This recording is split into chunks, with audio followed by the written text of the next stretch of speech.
We are activating your unique self-discovery one show at a time. The Orchard of Wisdom Self-Discovery podcast are at your fingertips, just waiting to inspire and invite you in discovering just how awesome you really are and how to navigate through life in joy, enrichment, personal abundance, in mind, body, spirit, heart, and soul. All the people we bring you are here to serve you on your journey of life. Do enjoy our next show.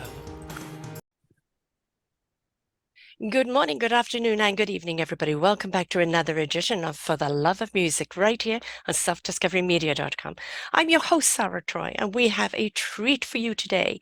Joe Coleman and Je Blunt, the voices of classic soul. They are singers from the Platters and the Drifters, and they're going to share their wonderful experience of their lives, long lives in the music industry, bringing us such songs as Only You, The Great Pretender, Smoke Gets in Your Eyes, and Save the Last Dance for Me, The Magic Moment, There Goes My Girl, Under the Broadwalk, I think we all know that one very well, and There Goes My Baby, and Up on the Roof. So many songs, and they've brought some fantastic music to us over the years, and they're still doing it because now they are the group, the Voices of Classic Soul, where all of these beautiful members from various groups have come together to actually bring that music, reminiscence. I was brought up on this music. Anybody, even today, youngsters can still hear this music. It's still influencing other musicians. It's still something that speaks to our heart and our soul. And that's the beauty of the music. It's soul music. It hits the soul, it warms it way into the heart, it lifts up our spirits, and our bodies just follow through. So this classic music, something that has been around for so long and is so beautiful. I'm very honored to have them here today, to have them share their journey with us and the way that they've come together now that, obviously the Drifters and the Platters aren't around as a group so much anymore. So forming this new group and of different members from different groups. And of course, you have the Temptations guy that's normally with you as well that couldn't be here today. I'm glad that you guys are still sharing the music because that's what's so powerful and so much needed. So Joe Coleman and Je Blunt, welcome to the show. Thank you so much for having me. Yeah, glad to be here. Now, because they're both Joes, I'm going to be, when I'm referring to them to answer something, I'm going to refer to them by their surname. Not being disrespectful, but I don't want to do a Joe 1, Joe 2. So I'm going to be addressing the whole music link. So Joe Coleman, as you first came in, Mhm. we had a little chat before while we were waiting for Je Blunt about you moved to New York because that's where you wanted to, well, that's where the music was. And that's, how Mhm. you wanted to get into the industry.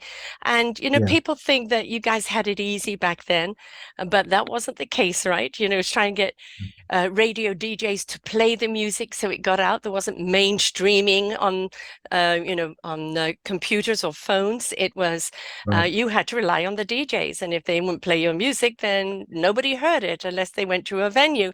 So it was a lot of Yeah. hustle that had to go along. So why don't you start and share just a little synopsis of your story there of how you got started, Joe Coleman? Well, okay, yeah, yeah, you hit it right on the head. First of all, the business is completely different now to when it was to what it was then. It was all about a record deal, and a record company and a radio station pushing it. My journey was I grew up in Washington D.C.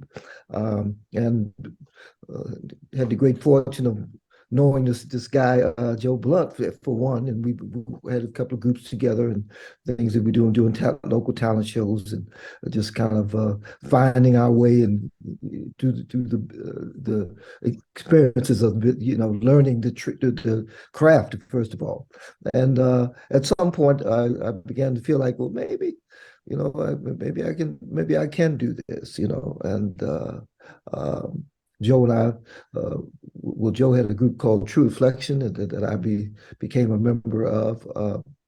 and we were signed to Atlantic Records, and we had some regional hits and things of that nature, but nothing major that would, you know, allow the group to sustain itself, let's Hmm. say.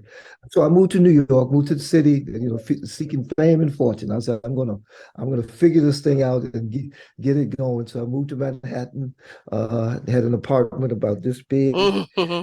The shoebox. And just began to, you know, beat the pavement and find my way to learn, you know, find out who the cats were and starting to put it together. So that was the beginning for me, just going to New York and getting on the street there and hitting those record companies of there, which there were many, and trying to taking my little cassette and Yes. trying to make it happen. Trying to make it happen. That's my story. I'm sticking to Mhm. Joe Blunt, what was your story? What were your origins on Search for Fame and Fortune? Because both of you can tick that box off, that's for sure. it. Well, it's a long story. Uh, no, actually, well, as Brother Coleman mentioned, we kind of started off singing together in church. Hmm. Uh, in the choirs, and just so happened that his mom and my mom were the co-directors of that little choir. We began singing back then. I don't know, probably 7 or 8 years old or something. Hmm. Yep.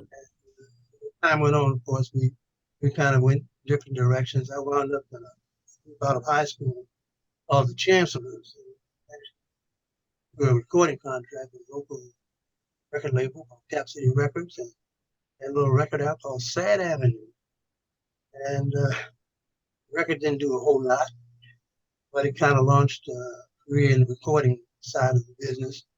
And as time went on, you know, it faded, of course, both sometimes. And eventually wound up with a situation where we were fortunate to run into a situation with a local production company that was producing an album on the form called Collection. And that album was secured by Atlantic Records. And they began promoting it. On the early part of that time, I got drafted, went into the service, and the woman stepped in and eagerly took my place for a while and kept things going until I got back. And then we went on from there with reflection. Hmm. And that's sort of the beginning of it all. And Now, music has come an awful long way from when you guys started. Obviously, equipment-wise, I think things were in mono, not stereo back then. Uh, Also, the lugging of your equipment around when you're going anywhere. And, we were saying that it doesn't matter how great a voice you have, but if the equipment is not great, it's always not a representation of the song. Mm. And both of you must have had a gig somewhere along the line that was an utter nightmare because nothing worked whatsoever. Coleman, why don't you share your nightmare experience and then we'll go to Blunt. Well, I'll tell you, I was doing a show. We were doing a show in I believe it was Indianapolis, and a huge arena. And I knew we were in trouble because the ceilings were so really high. And through the entire show, I could not hear my voice or anyone else's voice. All the sound went out. Nothing came back. Nothing Hmm. was coming toward us. I don't know if it was the monitors weren't working at all or whatever. I never heard a sound other than my own voice that was coming out of my mouth for the entire show. So I don't know if the harmony was correct. All I knew was singing. I was singing my note right, but that's it. I couldn't hear one thing. That was the worst show. But You did the know, audience hear you? the audience was hearing us. Well, at least the audience got to hear you. But people don't realize that when they're watching people singing today with the things in their ear, is Yeah, that is how you're hearing the music, right? So, and hearing everything else of the other singers so that you can respond to it.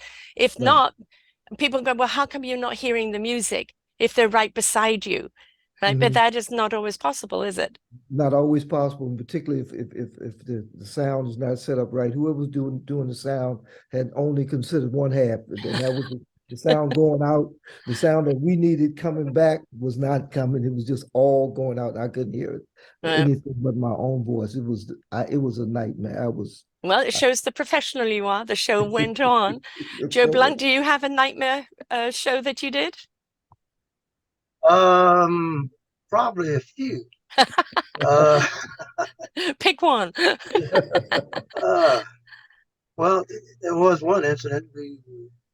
I was with the Drifters at the time, and we were on stage performing, and one of the guys in the group kind of disappeared, and we didn't know what had happened. We had gone off to take at the point where we introduced each other individually, and he was due to come back and take a bow, and we didn't know what had happened. And all of a sudden, we heard this voice in the distance calling, hey, hey, help!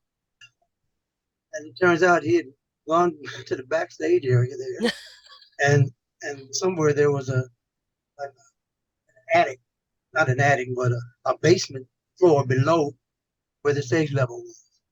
Just an open space where there used to be stairs. Right.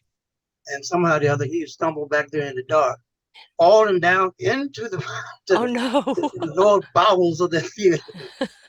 And fortunately, he wasn't hurt, but he was actually literally down a floor from where I couldn't get back up. Couldn't get back up. And we had to go and pull him up out of it to get up, to get back on stage and go back to performing. And I know the people were probably wondering, what is going on? That's the point, though, isn't it? No matter what, my mother was a stage actress, and no matter if somebody forgot their line or a prop fell or somebody in the audience did something, you just take a second, deep breath, and carry on, right? That's it. That's it. All you can do. Now, working with the Platters, when did you join the Platters, Joe Coleman? I joined the Platters in 1983. How long have they been going at that time? The group, well, it's a complicated story in the sense that the group began in 53. They had their first hit in 55. That's when they brought Zola in. They brought Zola in to become the first group to have a female in the group in 55, and Only You hit the charts, charted #1. And which is still sung very much today. Yes. Yes, indeed. It's one of my favorite songs. And so on it went, the group actually as an organization kind of split up a bit after 65. 65, and they each owned a portion of the group. Then it was called Five Platters Inc. So they all each owned 20%. And so the group splintered a bit for a while, and so it's been quite a journey to get back to. Yeah. How long were you with them for? 23 years. I was with them till 2004, I think it is. Wow. There aren't very many groups that can say they were been around that long. What about you, Joe Blunt? How long were you with the Drifters? Altogether, I guess about 10 years. Yeah, I got a call from manager of the Drifters back in 1975, I guess it was, and that they were looking for a replacement for someone who had left the group to go solo. They had heard about me and asked me if I would be interested in the job. And at the time, I wasn't really sure what was going on with the group because they weren't doing a whole lot in the States.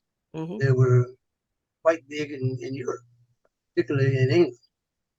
Had established a huge following over there and a new record label and the whole 9 yards. And I didn't know didn't fully appreciate it until I got there and saw the reaction. But so it started off with them in 1975 with Johnny Moore and Eddie King, two of the original guys that were still in the group at the time. And it was quite an experience going into a situation where I was working with people that I had kind of grown up with. Yes. Having heard them on the radio and so forth way back in the day when I was just a kid, singing along to those songs. I didn't have to learn a whole lot because I knew all the songs Right, already. exactly. You know.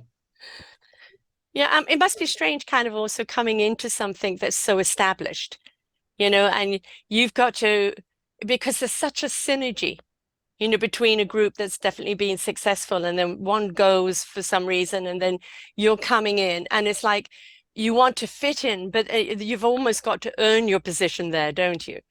Mm, yeah, that can be tricky sometimes. Yeah, Yeah, yeah, it's obviously a great honor, but you also have that pressure of maintaining the quality and the essence of the group. You're trying to come in and change what it is. You want to blend in and become a part of what that was and is, and just allow it to yeah, carry it on, and keep it at the level that it was. When yeah, to diminish yeah. in any way. Yeah, I think, a lot of people that have been in groups, especially now today, break out and do solo. The group breaks up for some reason, or they just want to take a break and they each go and do a solo gig and then kind of come back again to the group.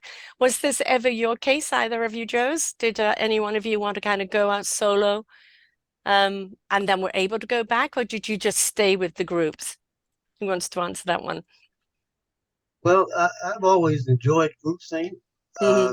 harmonies and all of that, and I kind of grew up in that kind of genre, so to speak. And starting off in the music industry with a group, I never really did anything solo.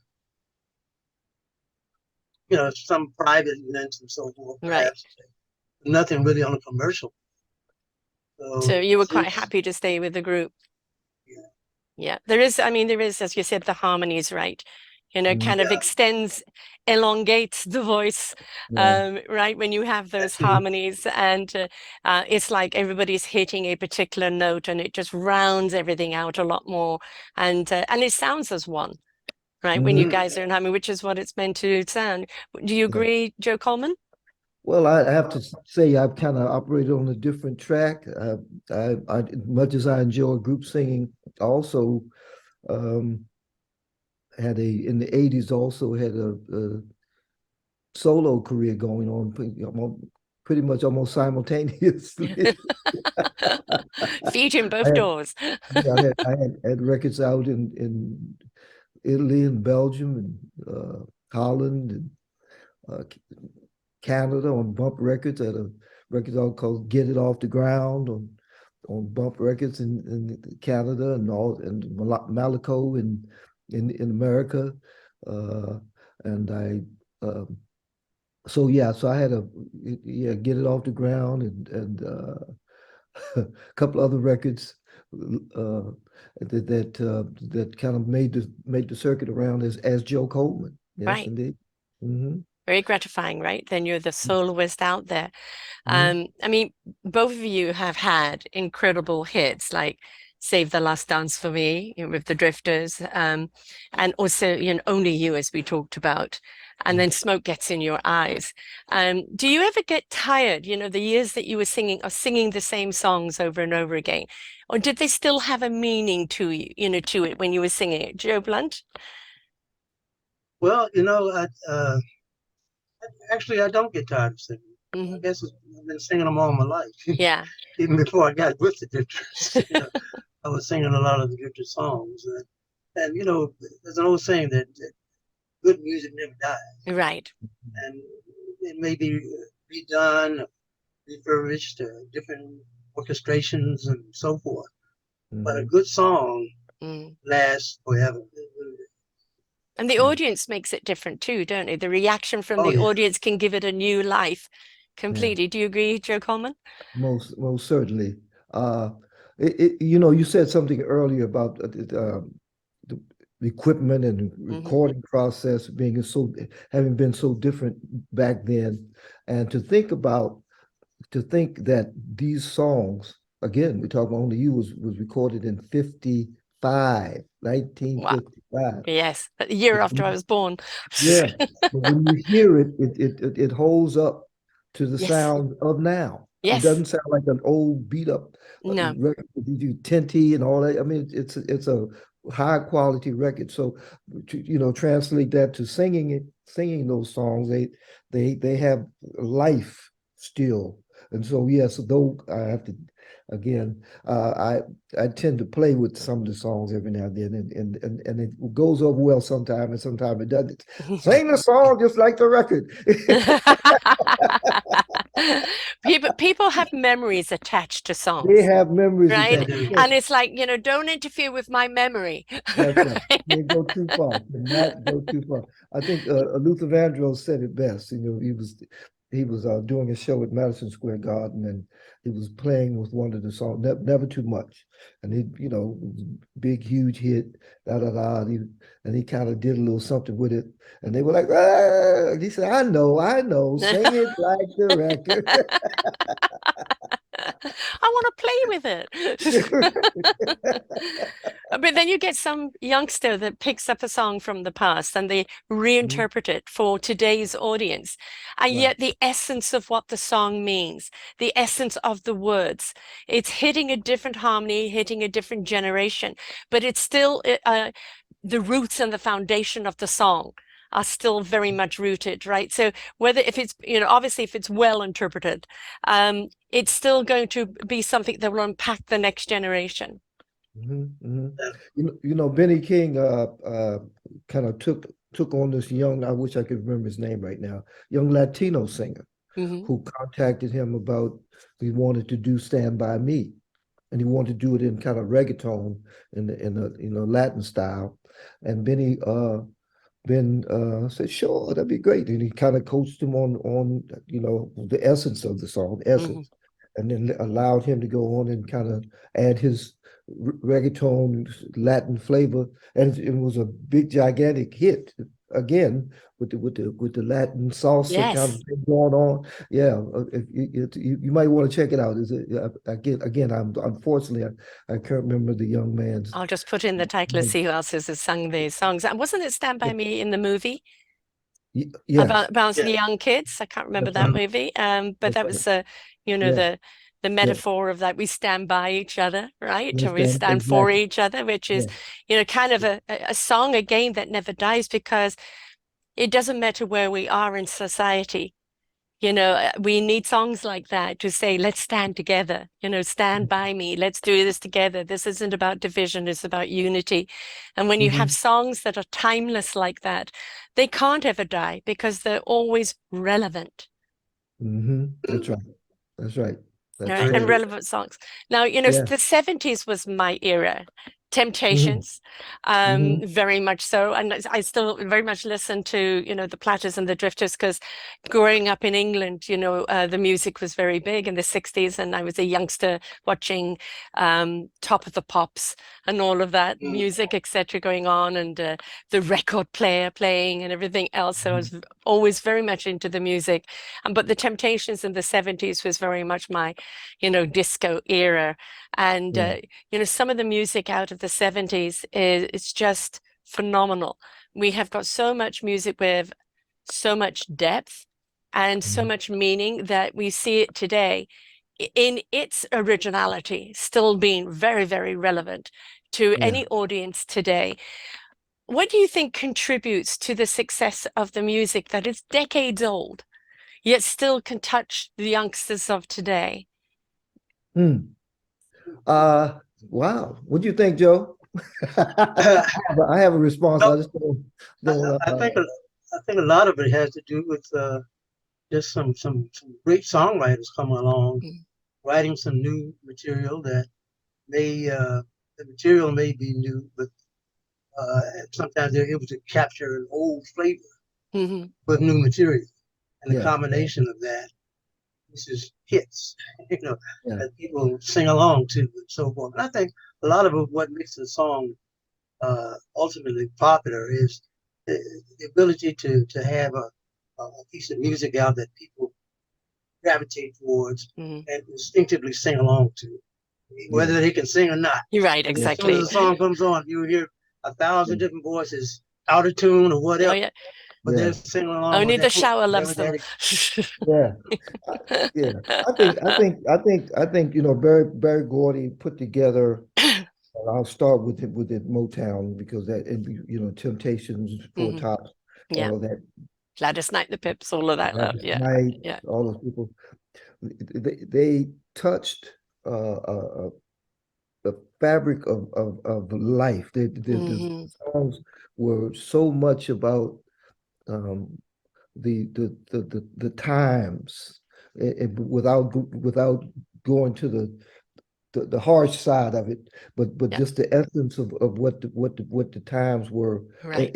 in the 70s, that kind of thing. And it just was so true to that. And that's in the recording process. Again, I was talking about this. I'm amazed that you can put on Ain't Too Proud to Beg right now. Hmm. It sounds as good as anything that's They're not current, you Yeah. know, that the young folks put out there, you know, and who can sing better than David Ruffin and Eddie Kendricks, you know, and Paul Williams and Melvin Frank. I mean, who can sing better than those guys? Who can sing better than Gladys Knight? Oh, You know what I yes. One of mean? my You faves. know, who can sing better than Levi Stubbs? Hmm. You know, from the Four Tops. I mean, it's just they were fabulous singers with amazing songs that were born out of the competition of songwriters having to be at the top of their game or their song wouldn't Yeah. make the cut. You know, so it was just the height of excellence, a word, a phrase that I like to use. You know, And yeah. Yes. Yeah. one of the truly great songwriters of that time was Smokey Robinson Yeah, himself. Smokey Robinson, Hmm. of I course. mean, the Yeah, guy wrote so many great Yes. songs. You yeah, know, if they'd never been recorded, they are great yeah, songs. Yeah. yeah, You yeah. know, and Well, I From the mean, he's Straight a Album person. Project. Mm.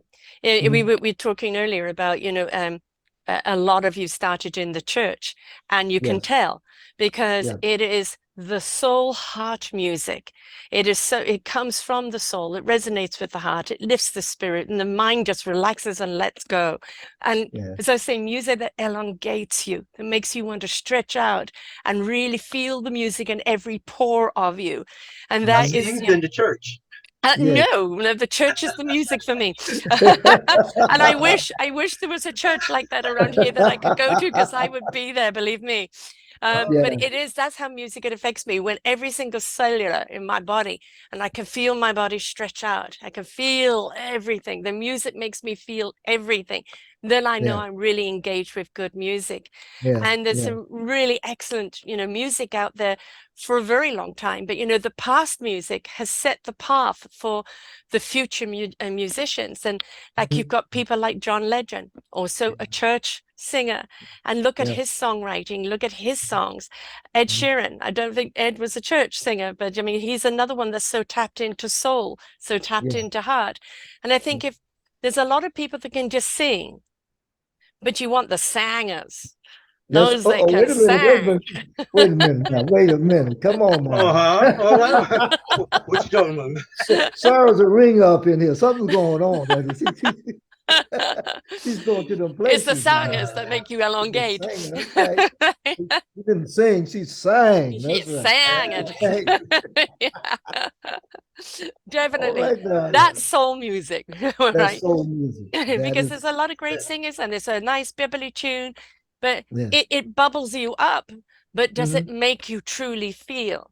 And I think Yeah. it's only when the heart and soul and spirit get engaged and want to get up and dance that you Yeah. truly have a song that makes you feel and that Yeah. stays with you.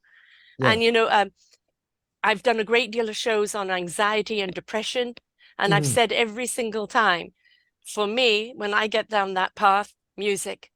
I put the Mm. headphones on and I just listen to the music, and it's scientifically proven that the music can recalibrate our balance, our imbalance in our body, and Yeah. equalizes back into a rhythm. Because most of the time, that depression, anxiety is we're out of rhythm. And if we can be in rhythm with ourselves, we're back in flow.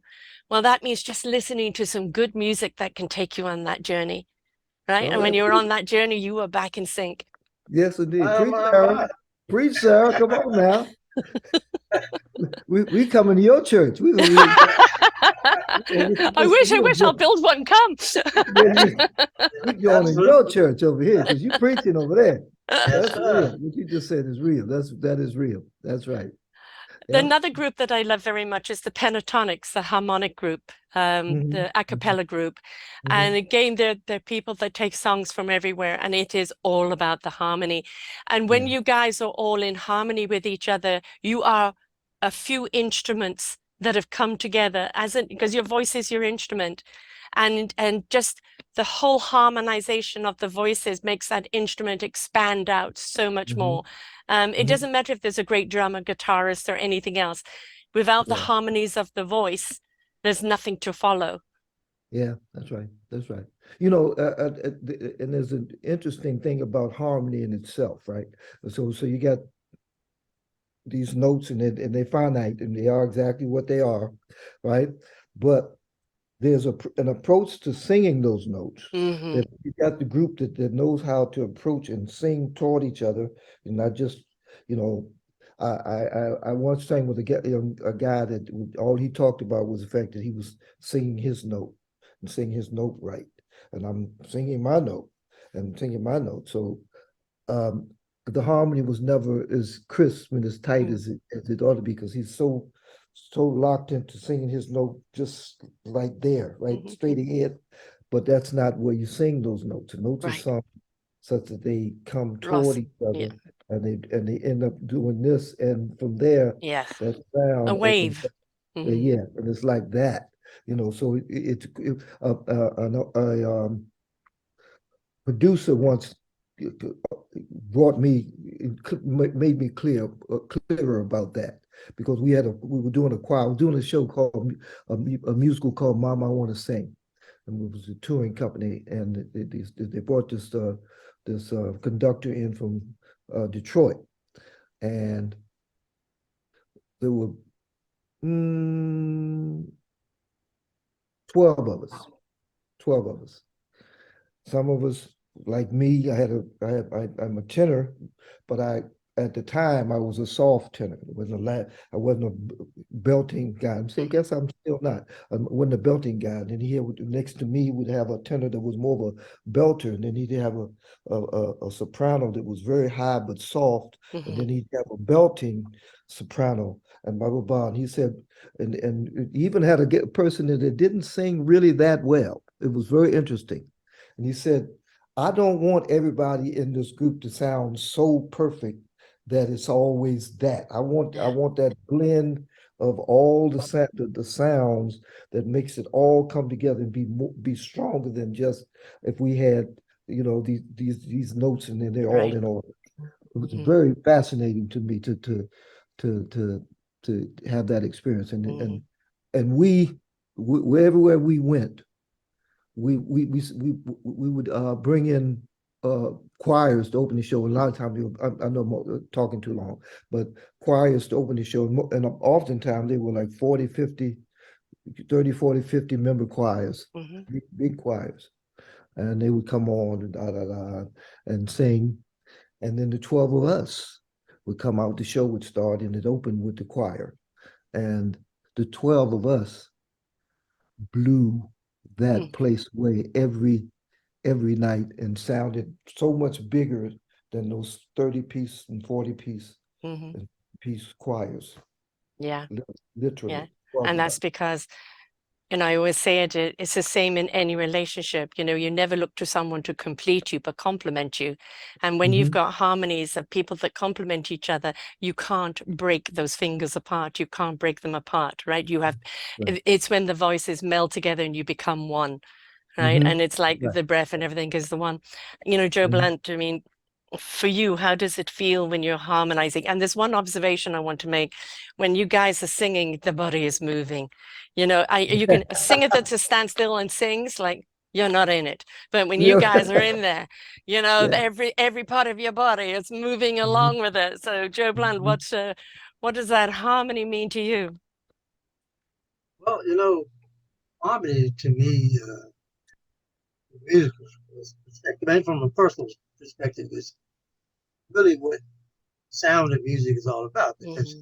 those chords, regardless of what the chord, the actual individual notes are, it's the chord as a whole that makes it, you know. And I've always loved harmony singing. I mean, Hmm.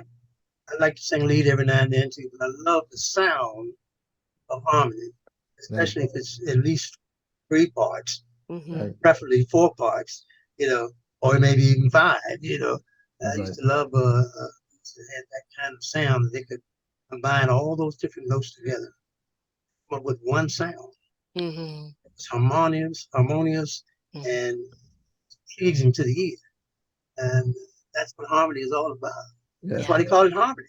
that's why they call it home. Let me Yeah. just tell you a secret. Joe Blunt has one of the best harmony ears. He hears that other note. I think you started with these three notes Mm-hmm. in dee dee dee, and he hears the one In between. in between there. So it's always an interesting thing when we're starting to develop harmonies, and I'll see him. He'll say he'll try this. We'll sing it, and we'll do one. And he'll do the regular one, and then he'll do one. Well, what do you think about this one? And he'll do one that's a little bit just to the right of that one. It's fascinating, really. But yeah, he has a tremendous uh, ear for harmony beyond what's normal. So now tell me how the Voices of Classic Soul came about. There's the three of you, and Mhm. also Theo from Yeah, Temptations. yeah. Um, how did that come about? Because obviously, the other groups aren't around anymore. I think the Temptations still do something now and again, but um, Mhm. but how did it come about that you three decided to get together and kind of relive the music and keep this music as a trio alive for audiences? Well, let me, I kind of have to go back a little bit. Joe Blunt, as he mentioned, we've known each other since we were 7 or 8 years old. We had a third member, Mr. Glenn Leonard, who's the high tenor voice on the Temptations version of Silent Night, who was the third member. We call ourselves LCB. And then Glenn's group, his Temptations review group began to be very popular in Europe, and he needed to go off and do that. So I sat with my manager, Burke Allen, and we said, well, what are we going to do right this minute now? And Theo Peoples' name came up. Theo Peoples. I did not know Theo, but I had seen him with the Four Tops. By the way, Hmm. he's the only guy in Motown history to sing with both the Temptations and the Four Tops. He sang with the Double Four ice Tops. cream. That's right. That's right. Sang with the Temptations with Melvin uh, and those guys for 6 years, and then he sang with Melvin and Otis, Richard Street, uh, for 6 years, and with the Four Tops for 12 years. Um, and so through the grapevine, I found a number and called him up. Hey, I need you. In the course of a single conversation, we decided that we really had great respect for one another. Again, I had seen him perform with the Tops on a couple of occasions, and he just lit it up. What made it all the more exciting was that Levi himself passed the mic to Theo. I'll tell you that quick story. They were in Las Vegas. Uh, Theo was a member of the group, but not, the lead singer. And in Vegas, as I said, Levi stopped the show in the middle of the show. No one, he had told no one, and said, "Well, I think I found the person that can carry on the legacy of, and keep the music and keep the sound and the way I want it." And so, ladies and gentlemen, Mr. Theo Peoples handed him the mic A and walked drop off. the mic moment, right? That's right, and a drop Theo moment too, because he was like, "What did he just say?" So he literally passed the torch to him, and he carried it well. So with Voices of Classic Soul, he brought a, a, a power to the group because he has a very powerful voice on the order of David Ruffin or Dennis Edwards, that kind of power, and people and the power of Levi, who sings very high. That stuff that Levi is doing is natural, is very high. So he's a bad man. So that's how we came together. Our first show was down in Charleston, West Virginia, with the 55-piece orchestra, the Mm. Charleston Symphony Orchestra, out by the lake, outdoor event by the lake. It was just beautiful, and at that moment, I knew, oh, this is the guy. Good, made the right choice here. So, Yeah. yep. So, I mean, Joe Blunt, how is it like the three of you up there on stage, kind of reliving these songs, doing it together? I mean, the audience, I suppose young and old are very much into it. How does it feel, just the three of you? Feels great. It really does. A lot of times when you're putting something together, I mean, myself and Brother Coleman here worked together for years, but we really weren't absolutely positive how it's going to work out with a new person in the group. And Theo just stepped right in, He did did. what he was supposed to do, and more, you Hmm. know. Yeah. And he's a natural performer. Yeah. Mm-hmm. He really is, and he just has a great voice to go along Mm-hmm. with it, and the Yeah. personality to match. That great guy. Hmm. Yes. That Yes. that was a big plus because anytime you have a group, it's important to have three people that not only can sing together and band together and work together, but who happen to like each other. It's not a Yes. bad thing. No, You not at know, all. so we get along well, and I think that's a great thing as well. So Mhm. it was just a blessing to run across him, and I'm glad that Brother Coleman found that name and said, "Hey, I think we got the guy." And I said, "Oh, let's Yeah. see." Yeah. Yeah. Yeah, triple scoop ice cream now. So, Mm-hmm. you talked about the personality again. I love watching the competitions like The Voice and America's Got Talent and things like this because there's some phenomenal voices out there. And Yeah. just being slightly guided and nurtured, by the judges, the truth of them comes out. But going back again to you could be a good singer, Yeah. but back to being, are you the singer? And that comes into that personality. Are you coming from the heart and soul? Is your body also dancing with you? We don't just want this, Right. right? You've got a great voice, but I could close my eyes and, I want to see you being the music, that Mm. your body is singing the music as well. And you can tell those, they may get a crack in the voice or it may be out of pitch there and then, but because they make you feel so much, because of the character, the personality, the engagement in that music, they leave a Mhm. mark with you, don't they? You That's guys left a mark with your audience all these years because we can tell you're not singing or singing, you are the music, you are the song. mm-hmm. Mm-hmm. I think it's a great tremendous responsibility when when you Yeah, decide to come in this field to be on stage in front of people, and you have the responsibility to ensure that they enjoy themselves and that they feel the music. It's all yeah, about what you say, the feeling it, and they find something in it that touches them yeah, personally. There's a place where there's a song somewhere that you can touch them personally. That there's something either they're going through, been through, experience they've had, a great moment, or whatever's going on, and it's all there in those songs, and you bring it to them. And so yeah, it's important that we hold the standard of high for yeah. what we're doing and what we're trying to impart to the audience. Yeah. When an audience can come together in sync, they're, Mm-hmm. they're riding your rhythmic wave. They don't care if they're black, white, pink, polka dot, what political thing they are, what religion they are. They are as one. You Mm-hmm. make that audience step into being one beautiful vibration, Mm-hmm. following the flow. And they forget all about differences. And they're one beautiful unit of a community that is just simply enjoying the vibe, enjoying the rhythm. Mm-hmm. And wouldn't it be wonderful if they could take that same beautiful, powerful rhythm along with them in their everyday lives, Mm-hmm. which Mm-hmm. means they're going to have to listen to the music every day.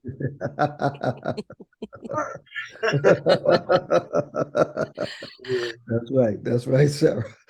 You, People talk about in the morning doing a meditation or a mantra or this or that. I think it's actually even a good idea to put on a song in the morning that is going to motivate your day. Maybe it's a calm song because you know you're going to have a busy day. Maybe you need some stimulation, you need a slightly faster song, but a song you know that gets you going, that gets you in sync, that puts you in the rhythm because you know that you're going to be in the right rhythm for the rest of the day.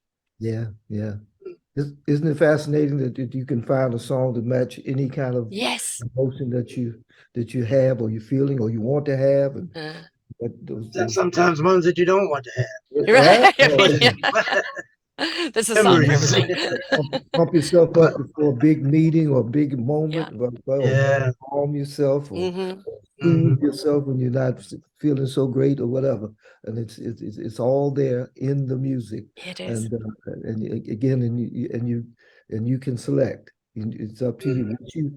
It's what's interesting about being a songwriter is that you give them enough information that they know where the song is going in a way, but they also can choose to hear what some of what they need in it, whatever that is. You know Mm-hmm. what I mean? Yeah. So that was the one of the great uh, attributes of songs of old that they left a lot to the imagination. So you can join in the process Right. of You of me become part of of that meaning. music. Yeah, Mm-hmm. probably in Yeah. meaning. And so and that's my fight with some of the young writers now. Everything is so in your face, Yes. so explicit and not necessarily language or whatever, but they tell the whole story until there's Where, nothing left to the where's the imagination. imagination, With you the know? imagination, yeah, You know, you or the relatability. You've yeah, just said it all, so you yeah. know, I don't want to hear it again. You Yeah, know, rather than yeah, we want people to be taken on a journey where they mhm, can insert themselves into the story, exactly. right? And they become that story and whatever that story means. And if you don't open up that imagination in them, that relativity in them, they're not going to connect. Now, Right. the songs that have meant the most to you, that are your uplifters or the ones that are closest to your heart, Joe Blunt, what song is it? Or Oh, songs? Hmm? mm. Oh, there's a Mhm. bunch of them, really. Yeah. You knew you would. There's a bunch of them. It's hard to pick just one, really. Okay, give me a couple, give me But two or three. well, I'll go back to one of Benny King's old standards, "The Stand By Me," Mm, song that suggests everybody needs somebody yeah, to stand by them, and best friend or whatever. yeah, Have that, have a treasure mm, Mhm. that yeah, extends beyond anything. yeah, Yeah. yeah. And it timeless and it's out to every human being out there, right? Mm. Mhm. Right? It's an invitation, isn't it, really, Mhm. to Mhm. stand by me, Yeah. So a good one. What about you, Joe Coleman? My prayer is to linger with you at the end of the day in a dream that's divine.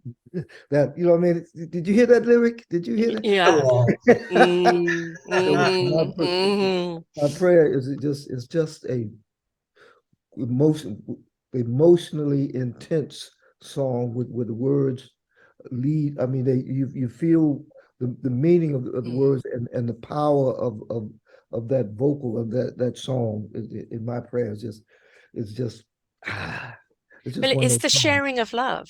Yes, the sharing of love in such a warm and Yeah. sweet way. Yeah, And I stand by me is the sharing of companionship, that's right. right? That's And correct. when you put companionship and love together, you have something that's unbreakable. That's right. That's right. Essence of life. I mean, everything, this is an analogy that I'm always drawing is that each and every one of us is here to find what our instrument is. Whether Mhm. it's a voice, or whether you're a coach, or whether you're a doctor, we're all here to find that instrument, learn how to play it well, then find the orchestra in which to play it in, where you harmoniously, in your individual strengths, can come together to create a symphony that resonates out to everyone. But every Mhm. single one of us need to take that journey to find out what our instrument is. Of Mhm. course, with musicians, if it's your voice, you find it early in life. It's something that you've always been, like started in church. That voice is your instrument. And Mhm. you've had many orchestras, so to speak, along the line. But if you're not in sync with that orchestra, you can't create the harmonies, can you? That's So right. it's understanding this is my gift, my instrument. I'm bringing it to this collective. So together we can join and create a harmony that is unbreakable for Hmm. others to be inspired by. And that's Right. what it's all about. Hmm. Wow. Yeah. Let me Passion. let me let me write that down. I'm That's trying to tell you, it sounds that's something. I'm telling you, we're going to nice, come to man. your church. We are going to come to your Yes, church. sir. I always say, I Absolutely. wish I had, but this is my church. This is here. My Yeah. self-discovery media is my church. Hmm. Um, I think one of the biggest problems with humanity in a lot of things, they've become numb and they've forgotten how to feel. And there's so many emotions out there that they just don't know how to get back into center, back into harmony within themselves, back into the rhythm of their own life. Life expectations, life's dictations, life's nastiness is constantly bombarding them. And music, it transcends all language. It transcends all pain. It transcends all bitterness. And Hmm. when you can bring people together with music, you can ignite that love back into them. You can ignite the soul back into them. You can lift up their spirit. And then Yeah. in that heart, soul, and spirit, they can actually know what their mind needs to know when it needs to know it. So, yeah, you talked about responsibility, the responsibility of bringing a song that truly does speak to the solution of life, to Mm. the depth of life, the responsibility of honoring that song and always delivering it in a way that with each person listening to it, is it going deeper and deeper and deeper into the root of this earth. And Hmm. so it's a lot of people go into this industry for fame and fortune, right? Well, you guys pick both boxes because you worked hard for it. But if Yeah. you go in with the idea of fame and fortune, I'm going to have fast cars and lots of women, you're going to die out very quickly. Yeah. Because as I said, the only way you survive, as long as you two have survived, is because you are the music. And the Mm. music is your instrument of life and your gift to everyone else. So, on Yeah. behalf of everybody that's ever listened to you, thank you. Thank you for continuing to sing the music. My goodness. Thank you so much. That's Wow. so kind of you. Thank you so very much. Yeah, and you're right. Absolutely. Yeah, that's it. If you I think a lot of us kind of went into the music for the fame and fortune and the girls. You know, you're a teenager and you chasing the girls and that sort of thing. Make And the somewhere along, impression. yeah, I'm in a group, I can yeah. sing. And so and somewhere along the line, the heart of it Yeah. kicks in, and you go into you do love it normally, Mm. but it's the love that has to be developed and understood to a degree, you know, because the business itself can be very harsh. Brutal. Can be It brutal. yeah, Yeah. and so you have to tap into to what the music really means to you in order to last, because it's got to be about more, to as you stated, more than um, money and fame and girls. It's got to Yes. be, it's got to have, you know, true meaning in deep in your soul, in your I've soul. gone completely blank with the names, but Netflix has three wonderful musicians. Mhm. Billie, oh gosh, I've gone completely blank on the Holiday. names. Holiday, yes, beautifully played by Andrea Day. Mm-hmm. Who's an incredible singer in her own right, and a Yeah, hardcore movie to see what she went through. yeah. The same where Queen Latifah played another role, Betsy something. Um, each one of these women, Yeah. basically, and even um, again, Redemption. I'm Gone trying to, blank. And the names are right there, and I just can't see yeah, them. But yeah. the theme of all of these movies, especially as women of color, was the abuse that they went through Mm-hmm. by the hands of everybody. And like everybody seemed to have a hand in the abuse, but the Yeah, music won out. that's right. That one scene in Billie Holiday, it doesn't matter if I'm dead and gone, that song will continue on. And Mm-hmm. when a song has such a message, and that was a political message, that was a message, of that of the lynching. It was an expose, Strange right? thing. And it Yeah. yeah, and it didn't matter if you tried to silence it. How can you silence the truth? Mm-hmm. How you're persecuting her? How can you? It doesn't matter. The more you persecute, the more you bring meaning to the song. right? And you look at what they went through. Did you guys ever go through a problem of being people of color that you had obstacles like, oh no, you can't stay here, or you have to come in through the back door there, or have that type of thing somewhat passed? That's a really hard question Hmm. because by the time we got into it, it wasn't as direct as you can't stay here per se, but there, let me put it to you this way: the business is built on that to begin with. Yeah. There's a pop division Hmm. and an R&B division. If you're white, you're automatically pop, no matter what you sing, because all Madonna was singing was hip hop Hmm. by a hip hop producer, Right. but like a virgin. Yes. That was really a hip hop song, but because she was white, Hmm. pop. So she went straight into the pop, which is where all the real money is put Right. into, promoting your record and that sort of thing. And someone else is black would have to go through R&B. So you start off in the business.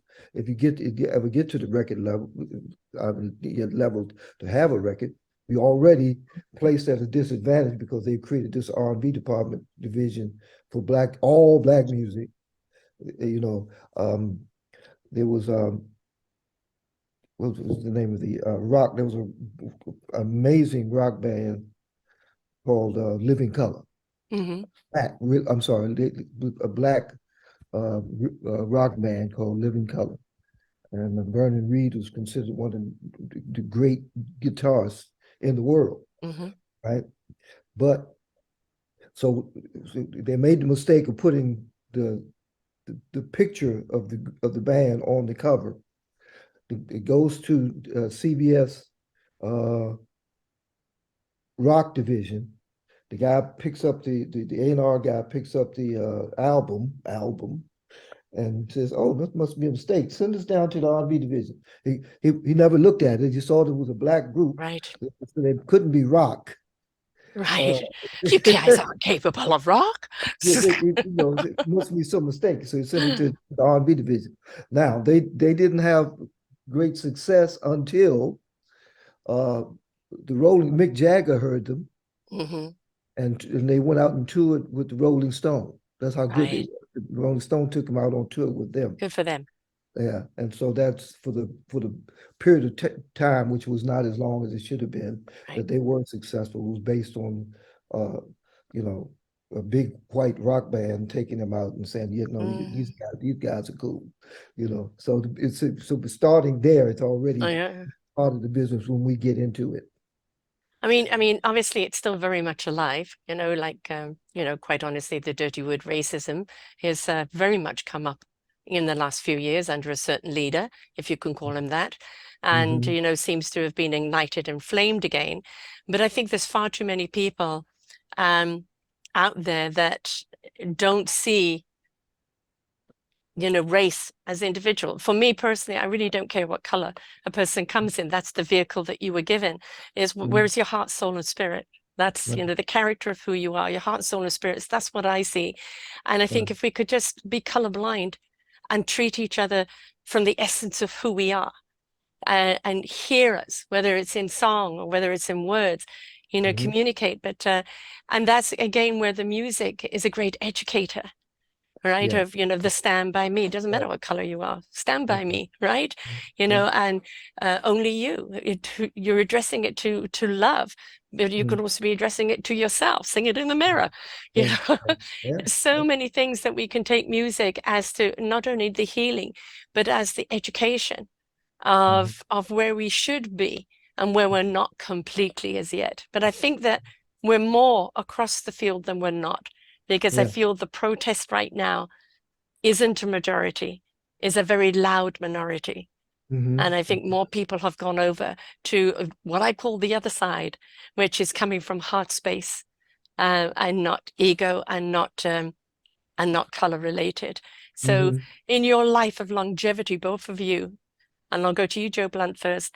How have you seen that transition through your career today performing as opposed to yesterday?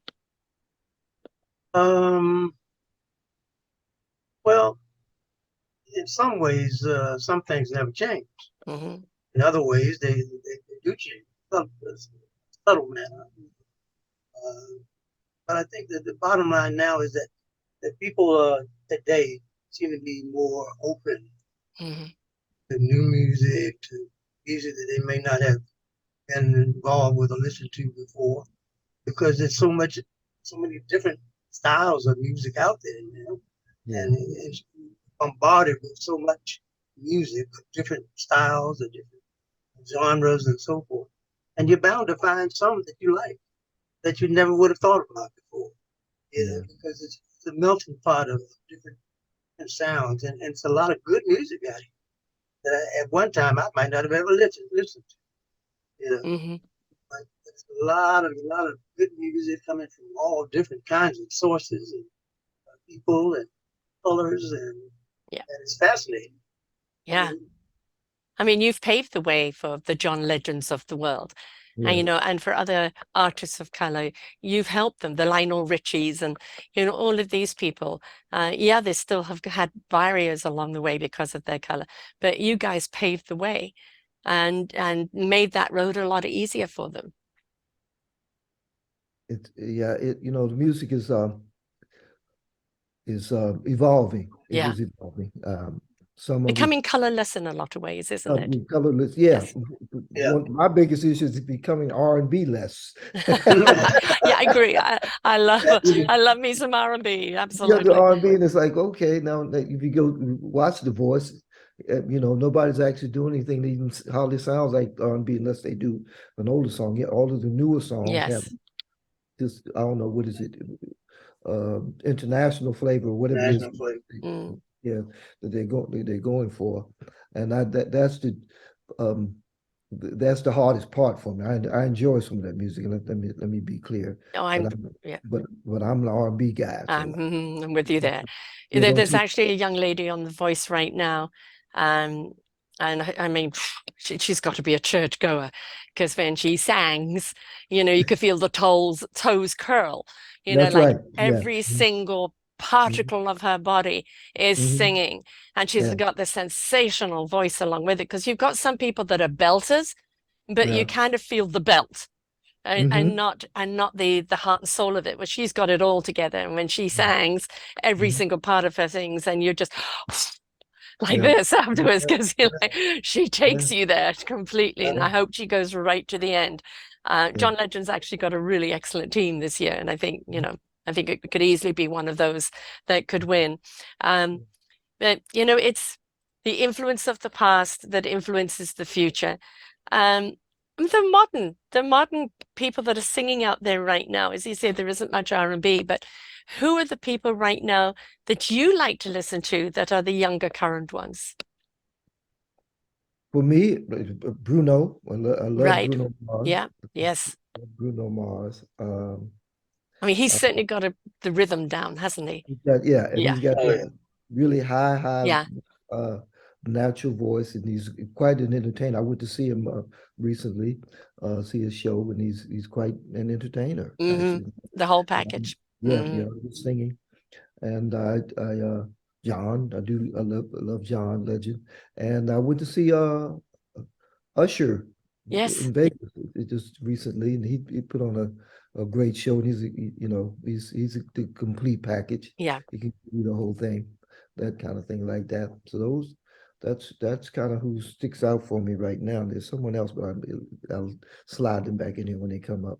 Joe Blunt, Mhm. what artists, current young artists right now, kind of you turn the radio on for?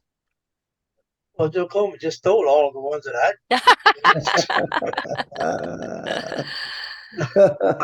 I'm trying to think what's left. This. No, but I love, like you said, John Legend.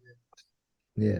Do you like the Oh, Jennifer Hudson who brings she's the one that played well not was yeah. no was it what was it Roberta Flack? No, she didn't play that one. Jennifer Hudson was the performer and she was playing one Mhm. of the artists, which again is Dream Girls. completely Dream Girls.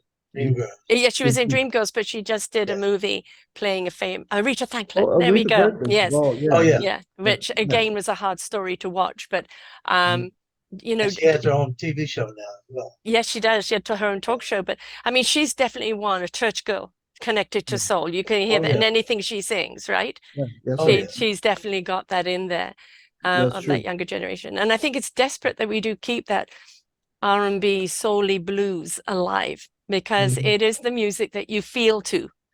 You know, we don't want just people bobbing up and down. We want people to actually feel something with the toes curl and everything Yeah, about the body elongates, yeah, right? yeah, yeah. We want people to feel that. So Mhm, Where are you mhm. from? I'm British, Um, stiff up and but I've got around. My soul has always been like this. This is why music's so important to me because it keeps me in rhythm and it keeps me connected to source, energy, divine, God, whatever you wish to call it. I think the mhm, music is that frequency that keeps us connected. And mhm, and the wrong music can disconnect you. The right music can have you completely, utterly be it. We've all got that capable of being the music in our own rhythm, whether we sing or not, right? It's how we represent Absolutely. it. But the song is what sets us on that path, and that's why it's so important. mhm, mhm. Yeah. There's nothing So, like as an entertainer. There's nothing like going on stage and doing a song that has a special place in your own heart, yes, and seeing the reaction of people who have the same, or maybe from a totally different background, a totally different experience, but have the same feeling yeah, of what you're saying. yeah. Feel. You cut out there a bit, love. We lost the last bit. Oh yeah, yeah. I'm just saying, it's an amazing feeling when you're performing and you get to watch the faces of people that are Mm, in the audience and watch how they respond to what you're doing. It always happens that some song that you sang has a special place in their heart, yeah, something that reminds them of something that happened years ago, maybe a marriage or a divorce yeah, or, or whatever the case may be, a special memory, and flex and comes across that way. You see it in their faces. yeah. Well, it's a two-way street. You are sharing your energy, they're receiving that energy, and in turn giving you energy back. So Mhm. if you had an audience just sat there blank, they're not feeding you, and clearly they're not being fed by you. So when Mhm. you get that response from the audience, you could just see the beautiful energy flows between you, because the Yeah, more they're in it, the more you guys are in it, and vice that's right. versa. It is just a Yeah, beautiful synergy, isn't it? that's right. It really Yeah, is. yeah. Nothing like I a live audience, right?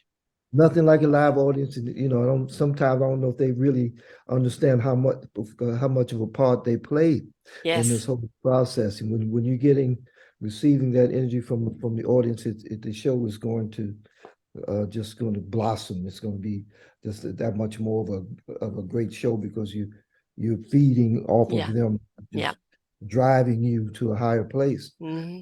Um, I I'm going to say something that's going to sound perhaps a little weird. I uh, Yeah. I had an experience on two separate occasions where the music, the audience, and everything was so in sync that I could feel a tremor, a physical Hmm. tremor in the air because it was so It reached a so higher hertz, a higher frequency. Hmm. yes, high frequency, Yeah. and it was Ethereal again moment. completely discernible by me. I could feel it. It was an Yes. emotion beyond. It was anyway. It happened the first time I was singing with a group called the Sensations. I was in Japan for 2 years. I lived in Japan 2 years. I was a member of the Air Force and some bunch of guys, and we worked at a club called the Mugen in Roppongi, a suburb of Tokyo, and it was just it came together like that, and it was like Hmm. Yeah. Everybody and buzzing. yep. And then me, myself, and Joe Blunt, and Glenn Leonard, and a gentleman by the name of Bobby Cox had the group we called True Reflection. We spoke about that earlier in the show, and we were on the show with uh, the Dramatics and the Isley Brothers and new birth down in at a college in North Carolina, AT&T, North Carolina AT&T in Durham, I think it was North Carolina, and it happened again, and it was this whole tremor. And I've been after that, that feeling again ever since. But it proved out to me that there is a vibration in the place that you can reach that is so perfect. Absolutely. Until it becomes physical. Yeah.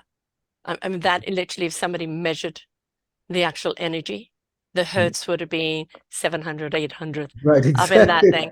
Yeah. And it's not one that we can sustain all the time.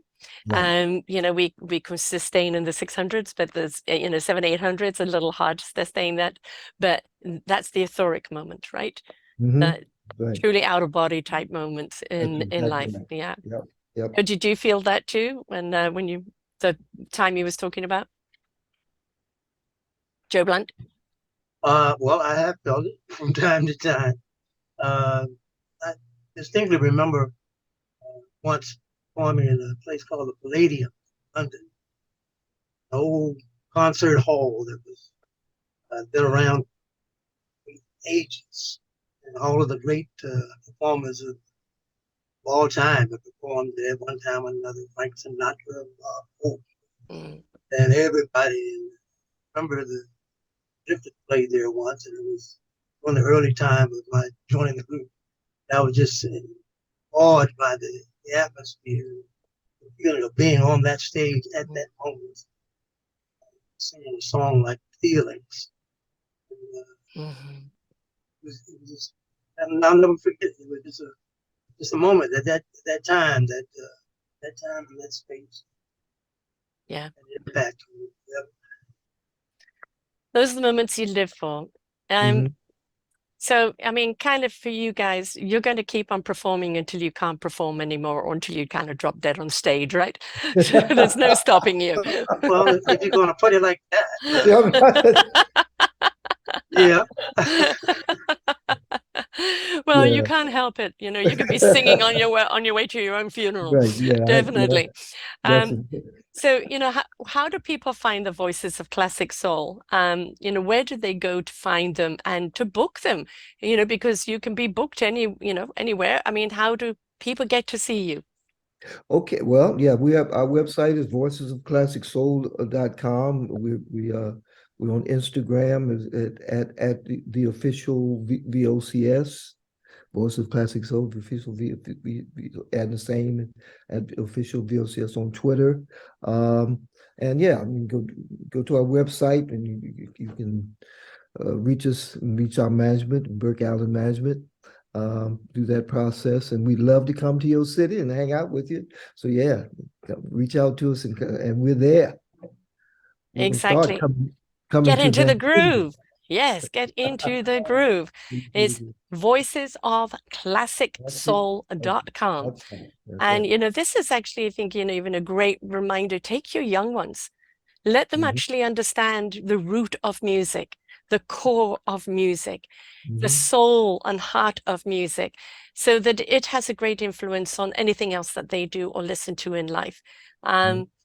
Because that's the very, very important thing. When the music is in you, you become the music. You are the music. It exudes from you, and you can't stop playing it because it stopped being you.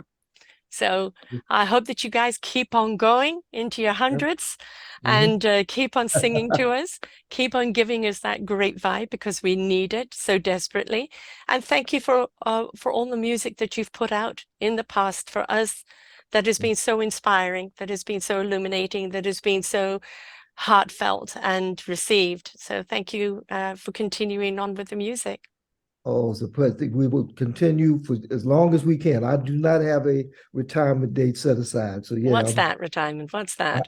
Right. Yeah, what is that? Yeah, Yeah. we'll do that. Retirement is when you can choose your gigs, right? Because you want to, not because you have to. Yeah. Thank you so much, Joe Blunt and Joe Coleman. Thank you so much for being with us here. Oh, Thank you for having us. Thank you for Enjoyed having it. Go My ahead. pleasure. It's been absolutely wonderful. It's really been a treat. So thank you so much. And to everyone out there, whether you know their music or not, go back and listen to the Platters and the Drifters and the Temptations and the Four Tops.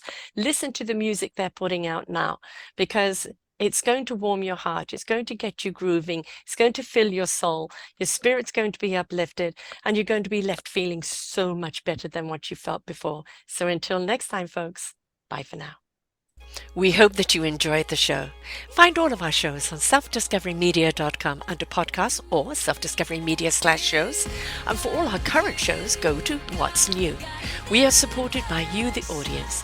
You'll see a nice big shiny blue button for one-time donations, or follow us on Patreon and you will be able to support us there. We enjoy bringing you such wisdom. And the next show will be up in just a moment.